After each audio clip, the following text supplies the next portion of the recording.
بسم اللہ الرحمن الرحیم۔ السلام علیکم۔ ملازم بڑا ہی تابع دار تھا۔ مالک نے خوش ہو کے اس کی 5,000 تنخواہ بڑھا دی۔ تابع داری میں فرق نہیں آیا، لیکن وہ بہت زیادہ مشکور بھی نہیں ہوا۔ مالک کو بڑا غصہ آیا کہ میں نے اس کی تنخواہ بڑھائی، لیکن یہ ہے کہ اچھے سے شکریہ بھی ادا نہیں کیا۔ اس نے اگلے ماہ تنخواہ 5,000 کم کر دی۔ ملازم کی تابع داری اب بھی وہی رہی۔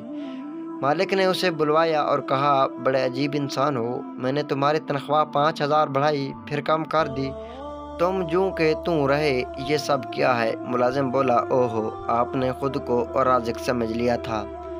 میرے ہاں بیٹا پیدا ہوا تو اس سے اگلے دن آپ نے تنخواہ 5,000 بڑھا دی۔ میں سمجھ گیا کہ جس خالق نے بچہ دیا اس نے رزق کا انتظام بھی ساتھ ہی کر دیا ہے، سو اسی کا شکریہ ادا کیا۔ پھر جس دن آپ نے تنخواہ کم کر دی، اسی دن میری والدہ وفات پا گئیں۔